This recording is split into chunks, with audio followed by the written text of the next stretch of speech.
That's the biggest thing, because we live in an era of rights. Right now, I have a right to an abortion. I have a right to marry a woman. I have a right to do this, or this. How are these rights But there? where does your right come from? Yeah. The Constitution actually says your right comes from God. I mean, the Declaration of Independence says your right comes from God. Even if you don't believe in God, it says it comes from God. Because you can't have a right without a higher principle that is kind of confirming that, which I would believe to be the Father, Son, and Holy Spirit, God. But you have to have something that's beyond yourself, that's confirming that right, that's outside of space and time, that's superior than you, which is God.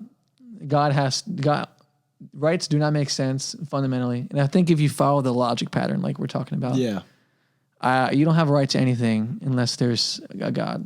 That's what that book's arguing. That's what I hold to. Yeah, unless there is like an ultimate truth. No, it's very fascinating. Because there is no truth. There is no. You know what I mean? And I think he proposes this in the book. Like, what's to stop me from really doing anything if there's not objective right or wrong? Yeah. And that's where Friedrich Nietzsche went, really. And I think I've heard you talk about him. Have you talked about him? Nietzsche, on the podcast? Nietzsche? Is that how you say Nietzsche? Yeah. So what happened with him was now I'm not the scholar on him really, but I've read some of his stuff in college. Like, if you don't believe that right and wrong are real from an objective standpoint, then ultimately, you're not really going to get anywhere.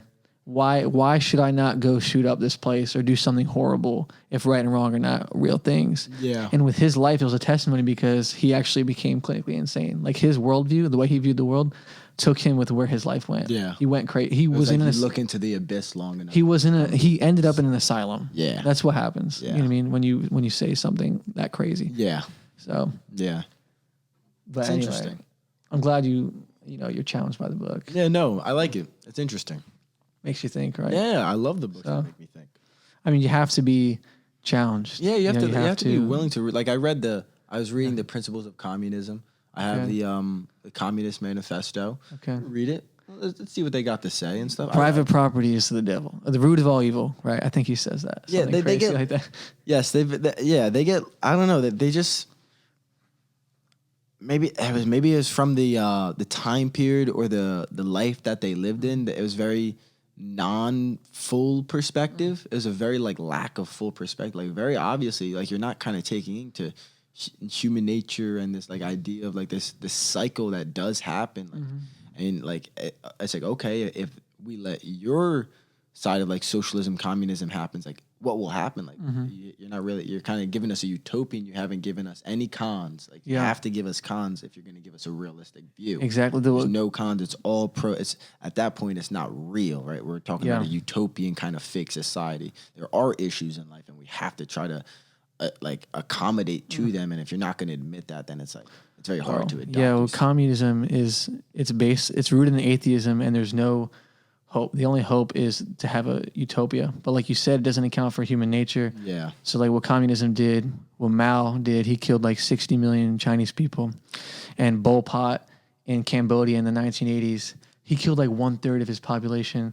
So communism, the ideology practiced out, if you don't agree with it, you're the wrong. And Mao killed those people thinking he's doing the right thing. Exactly. And at some point, like, there has to be some world truth that he's not right.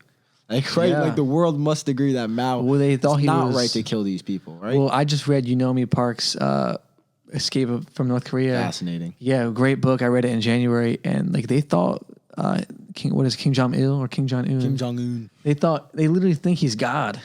So he can't be wrong. So you're gonna literally. I'm sure Putin tries to shape that narrative for himself too. Yeah. But it shows you how corrupt human nature is. Think about our media about Joe Biden. Like, this guy can't form a sentence. So that was a pretty good speech. It's like, what? The guy didn't even say anything. Did you see that clip with him? I don't know. I see so many. I can't even watch it. There was one clip where it's like, what do you think? Is Putin a war criminal? No. And then he like walks like 10 feet, and then you can tell like someone's probably said something to him. And he walks back. He's like, what did you ask me?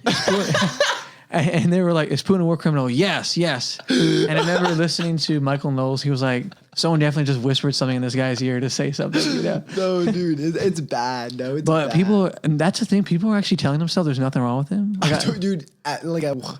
What world are we living? It's like you make me sound like I'm some crazy Republican just for saying like, hey, I don't think Biden really fucking is with it right now. Dude, there's something wrong. Oh, and man, people that's disagree. funny. Like I actually tell people like I'd rather have Kamala And my wife, Oh, I don't know. I don't. my know if wife hates when I say that